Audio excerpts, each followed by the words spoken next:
So, scholars, as you are getting your notes from the paper passer, I thought just to help kind of see that connection that Mr. Reynolds was making there at the end of Latin, or in Latin. This is a cornucopia, right? What she was saying, cornucopia means a horn of plenty, right? This is the horn, and then plenty of food inside. Right? This is something you often see illustrations of or pictures of related to Thanksgiving time, the harvest time, a cornucopia. So when she brought that up, and I mentioned that was the word I thought of for the connection to corn in Latin. So cornucopia, horn of plenty. So just a little extra connection there. So today, our Westward Expansion lesson is lesson 3. I am remembering the board, Zach, so we are all set. Thank you. Today, we will do 3 things in our lesson. We will examine the resistance to America's quest to own more land. You know what it means if you're resisting something? Like you're against it, right? So, since it's May the 4th, right? May the 4th be with you. May the 4th be Star Wars Day. If you're a Star Wars fan, right, there's a resistance, right, fighting against.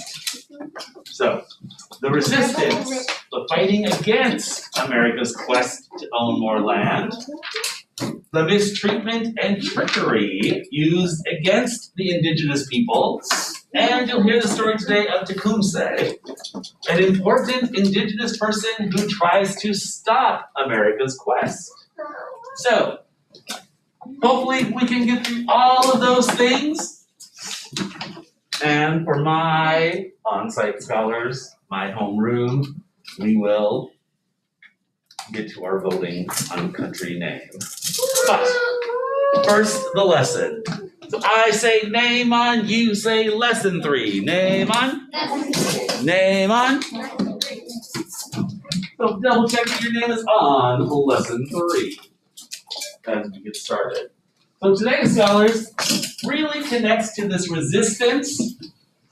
If you look again at our United States map, right, this is not related just to the Louisiana territory, but we're actually talking about this area, more that Northwest territory that we talked about earlier during the Constitution lesson.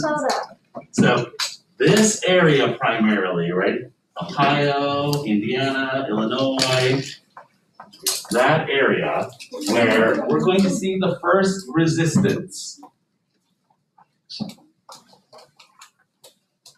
So some of the settlers and pioneers moving west said they were moving onto empty land.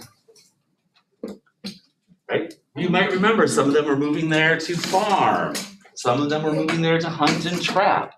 Some of them were moving there just to get a fresh start. But the land, in truth, was far from empty. So our first 2 blanks to fill in are empty land. E-M-P-T ends with a Y. Should I spell land? L-A-N-D.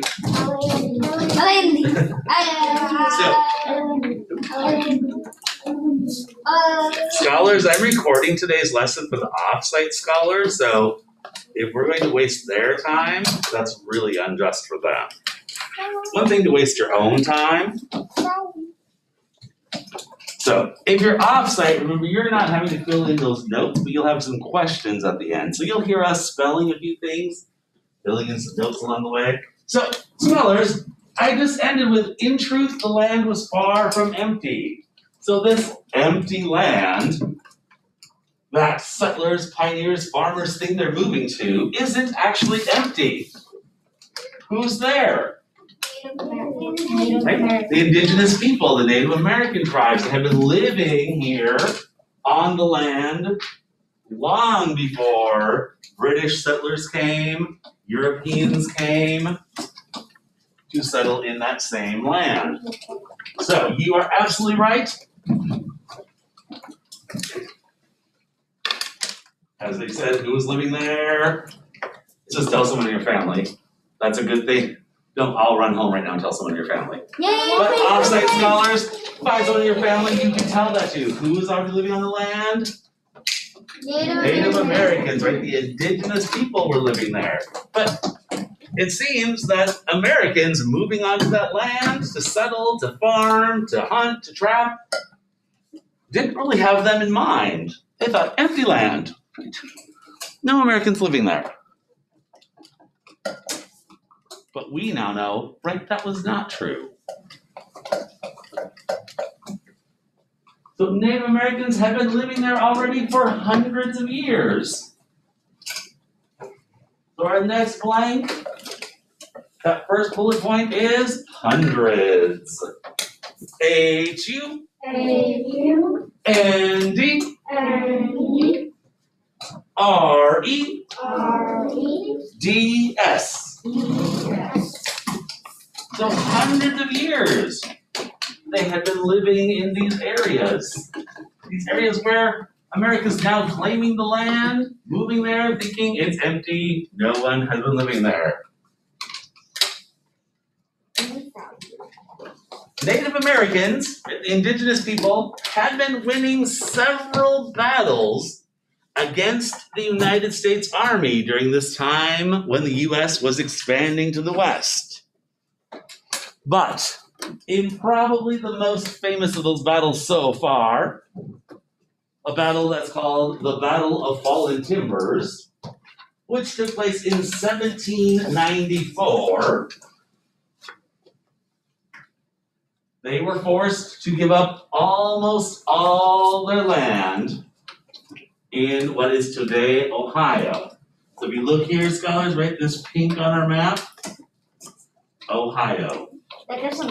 So almost all the land that indigenous people were living on, in that battle, they're being forced to give up that land.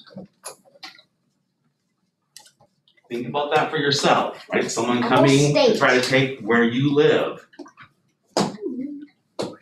Maybe they play rock, paper, scissors to get it, and you lose. You have to leave that land, that spot where you live. That's a bad. Seem very just? No. So, in that battle, they lose and give up almost all of their land. Here's that area where they're being moved. Now, this is really hard to see, but if you look, scholars, can you kind of see the faint red spots? Like little red stars? Those are where different battles took place as the indigenous people battled against the United States government. As the United States is trying to take over that land, saying it's empty land. But there are people living there saying, no, this land is not empty. And then they fight. And the indigenous people lose this major battle.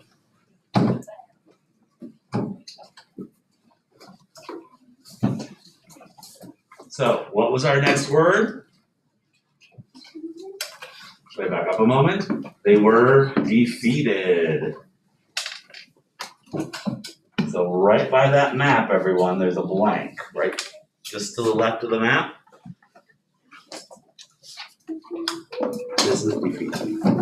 This is hundreds. Are you even reading what it's written? D-E. F-E. A-T. E-D. Hands up if you can tell us, what does that mean they were defeated? What does that mean? Yes, only if you're still here. Because they lost, or Right, they lost. They were beaten. So the indigenous people were defeated. They were beaten. They lost the battle of Fallen Timbers and had to give up this area of land where their tribes were living.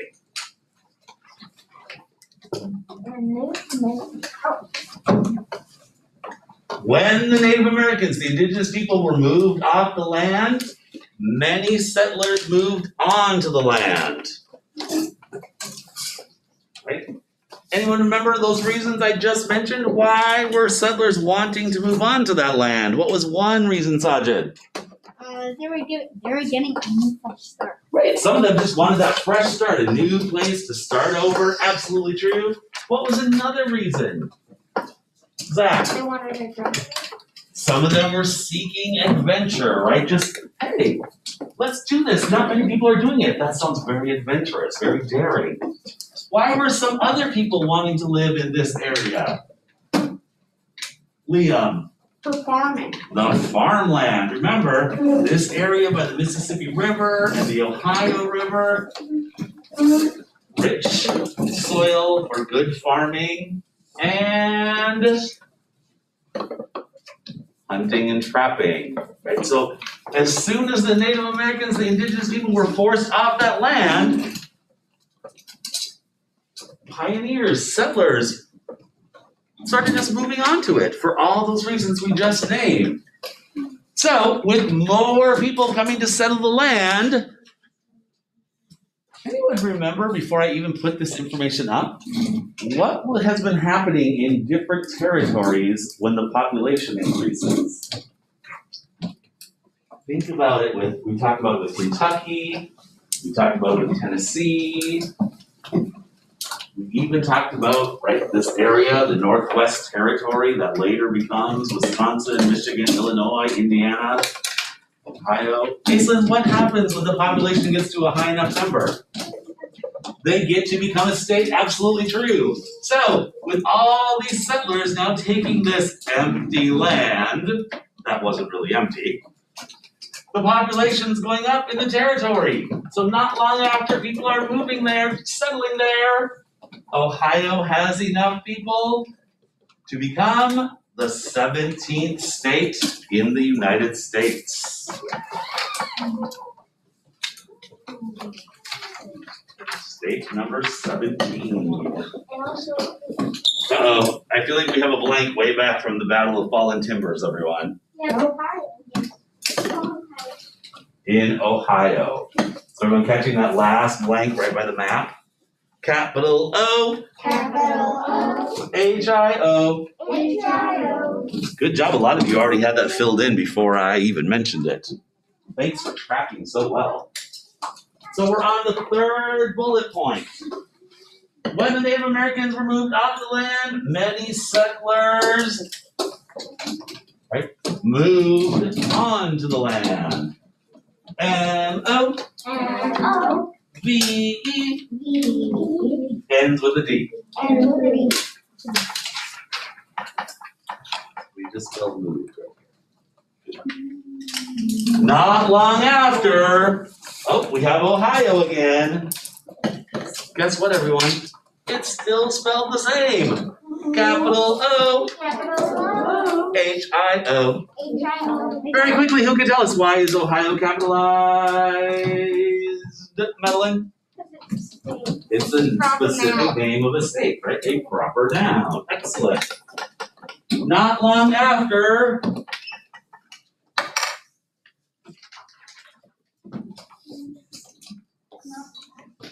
It's right, 17. Ohio had enough settlers living there to become the 17th state. So we need the number 17. What are we doing? 17. So we just spelled Ohio here and 17. Stop doing this.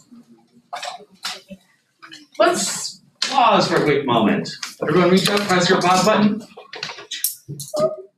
Listen carefully. We know the first 13 states. Does anyone remember which one I said was state number 14? It starts with a V. Zach? I was gonna say Vermont, but That would be correct. So you should say that. What was it, state number 14, Zach? Vermont. Vermont is correct. It was. How about 15? 15 and then 16. We talked about on the same day. Do you remember 15 and 16? One starts with a T, one starts with a K. They are next to each other. Finch? Kentucky and Tennessee. Kentucky and Tennessee were 15 and 16, and now everyone you know, Ohio becomes state number 17. All right, so look at how we're filling in this area with territories that are becoming states. Nice job. After moving into Ohio, settlers also started moving into the Indiana Territory right next to Ohio. So let's think about that for a moment, Vera and everyone. Right? If this area, right, is now getting pretty heavily populated, right? So people that want that adventure, fresh start, farming space, hunting and trapping, right? Now this is getting crowded, right? More people are living there. So now more people move this way. So the Indiana Territory, right next to Ohio, also starts to see an increase in settlers. So we're on the fourth bullet point. We're on the very end of our page, everyone. Settlers also started moving into the Indiana Territory. Capital I, N-D, I-A, N-A. So with people moving into the Indiana Territory, the indigenous people quickly lost their land there as well. But different than their land loss in Ohio, it did not happen through fighting, through battling. So listen to how theirs happened. Ready, Liam? So in the Indiana Territory, they lose the land in a different way. It relates to this man whose picture you're seeing right here. So that person is the governor. The governor of the Indiana Territory, named William Henry Harrison, who later goes on to be the 9th president of the United States. Remember, not yet. At this time in history, remember, we've only made it to president number 3. So later, he will be president number 9. But at the time, he is the governor of the Indiana Territory. He does not lead a battle against the indigenous people, but what he does is some trickery. You know what it means if you trick someone, right? Yeah. Some of you, I remember April Fool's Day, talked about tricking someone or playing a joke on them. Now, William Henry Harrison's not playing a joke on the indigenous people. He's tricking them into giving up the land. So, he tricks them into signing away the land in treaties, right, documents, that the Native Americans, the indigenous people, couldn't read because they were written in English. Just think about that for a moment. Imagine me handing you a document to sign that's written in a language that you don't know. And then you're pressured into signing it. What the indigenous people didn't know, as they were pressured and tricked into signing it, being told it said something else than what it did, they were actually selling the land for very little money. But they didn't know that's what was happening. That's the trick that's being played. So they talked them into signing something and then give them very little money for giving up land. So we have a little bit to fill in there. The governor of the Indiana Territory. The last 3 blanks on the front, everyone, are his 3 names. William Henry Harrison. I'll spell, but you can certainly see it right up here if you want to just look at it there. Capital W. I-L-L. I-A-M.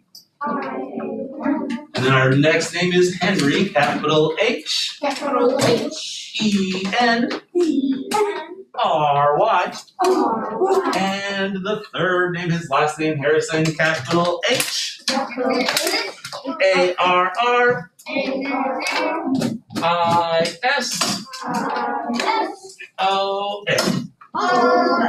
So, as I mentioned, right, William Henry Harrison led this trickery, right, creating these treaties written in English.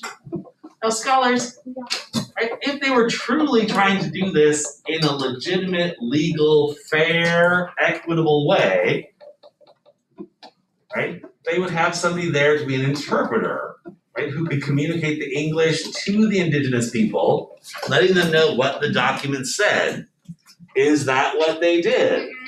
No, because they're trying to trick them, right, giving themselves the land for a really cheap price. So, moving on to the back side, tricked many of the Native American tribes is our first blank on the back. T-R-I-B-E-S.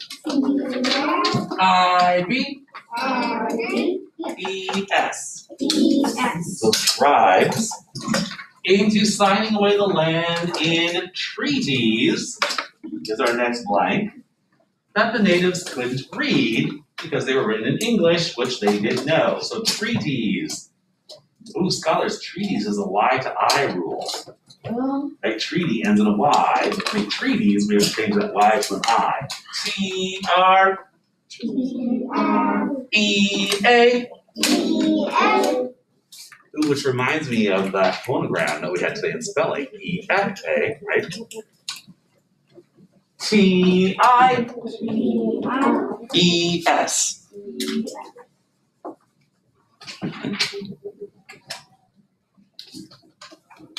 And then we need treaties again. Right? The treaties had the Native Americans, so you have to do treaties again on the next one. I'm not going to spell it again because you can just copy it down. Like those treaties, good job. Those treaties, oh, we just did treaties here and here. That's all what this is all about. So in Ohio, everyone, remember, they took over the land through fighting, through battles. In Indiana, that governor took a different approach, right, and did it through trickery with false treaties. Those treaties had the Native Americans sell the land for very little money. So right by that picture of William Henry Harrison, we need the word sell, S-E-L-L, for very little money. M-O-N-E. Why? So, we now, scholars, have the U.S. taking over another two areas. Ohio right here on our map, and then Indiana. Continually moving the indigenous people off the land. Into the water. You're going to hear more about that in a couple of additional lessons as we continue through this study, where all of this area, right, where the U.S. is now claiming the land, right, they own the land, they're moving all the indigenous people already living here off of the land because they want to use it, disregarding completely the indigenous people who are already living there using the land. It would be like a group of third graders from another school coming and taking over our classroom and pushing us somewhere else. And doing that with other classrooms. Right? And then expanding that into taking over Mr. Ritz's room, taking over Miss Vershawn's room, taking over Mrs. Stewart's room. that are continuing to push us out of the building, out of our space. So, with all of that going on, this person whose picture you're now seeing is Tecumseh. Tecumseh is an indigenous person who wants this to stop. He sees the unjust nature and how inequitable this is to be fighting and tricking indigenous people to give up the land, to lose the land, simply because the U.S. wants to take it over and use it. So he wants this to stop. He starts gathering support from other indigenous tribes. So the tribes of people start contacting each other. They start working together. Oh, do you know what that reminds me of? That idea of working together? We're united, we're stronger, united together. Right? Sajid, what did it make you think of? The join or die sketch from Benjamin Franklin, right? If we work together, if we join together, we're stronger. That's what Tecumseh is thinking. Right? So he starts gathering support from other tribes, working to unite the tribes together. Scholars, right by Tecumseh's head in your photo, on your paper, we need unite. U-N-I-T. Silent E. So he's thinking, let's unite the tribes together. Let's work together to fight against what is happening to them. So he realizes, up until this time, scholars, the tribes weren't working together. So the U.S. government might walk around fighting one indigenous tribe at a time. But now with Tecumseh saying, hey, we're stronger united together. We're stronger if we work together. Those tribes start working together. His plan was working. If they band together, work together, there's more of them. To work, fight against the United States government.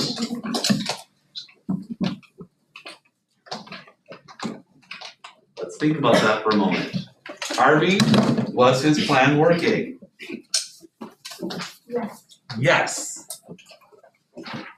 Can anyone think of who would not be happy with his plan working? Amira. William Henry Harrison, right? The United States government does not want them to work together, does not want them to succeed. So, while Tecumseh is away meeting with another tribe, gathering up more support to work together, William Henry Harrison sees an opportunity. He sees his chance. He sends American troops into battle against Tecumseh's brother. Right? Because remember, Tecumseh is away. It's a famous battle called the Battle of Tippecanoe.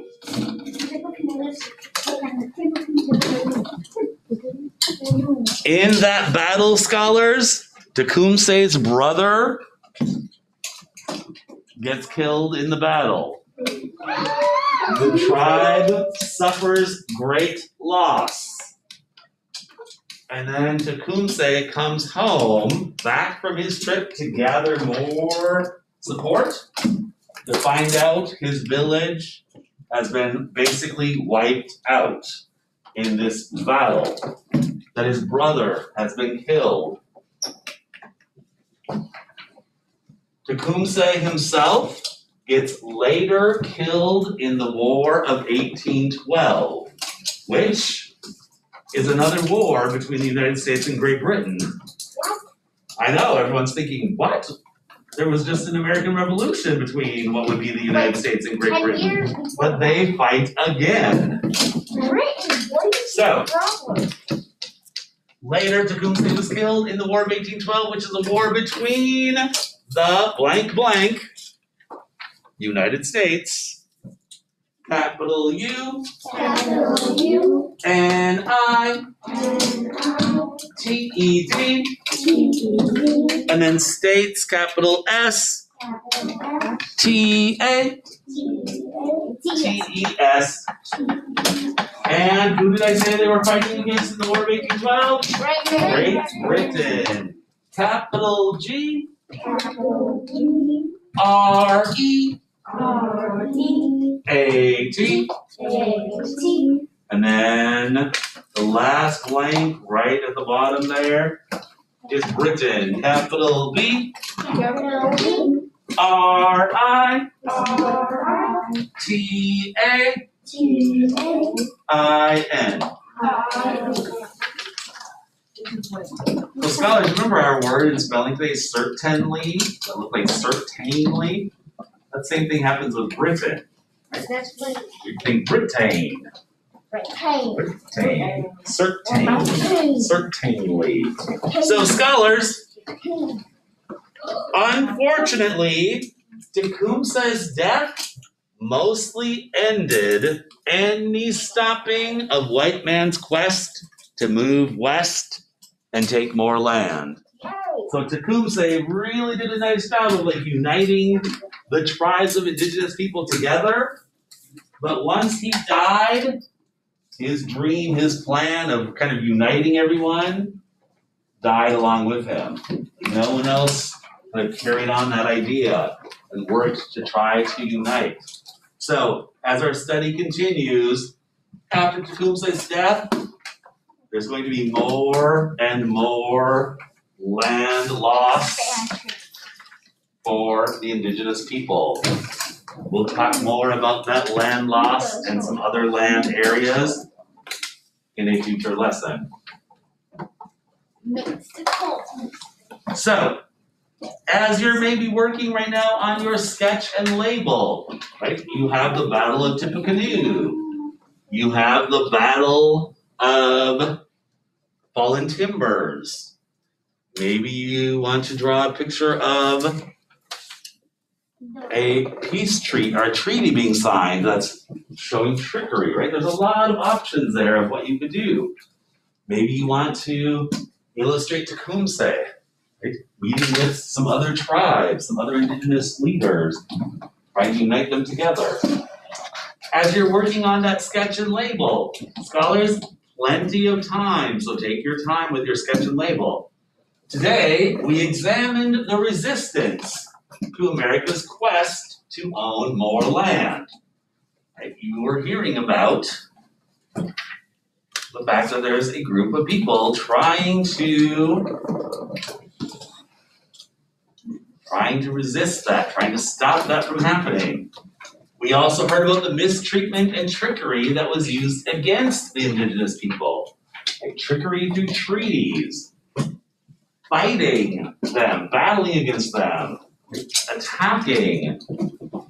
And we heard about Tecumseh, an important indigenous person who tried to unite indigenous tribes together to stop America's quest to take over more and more of that land.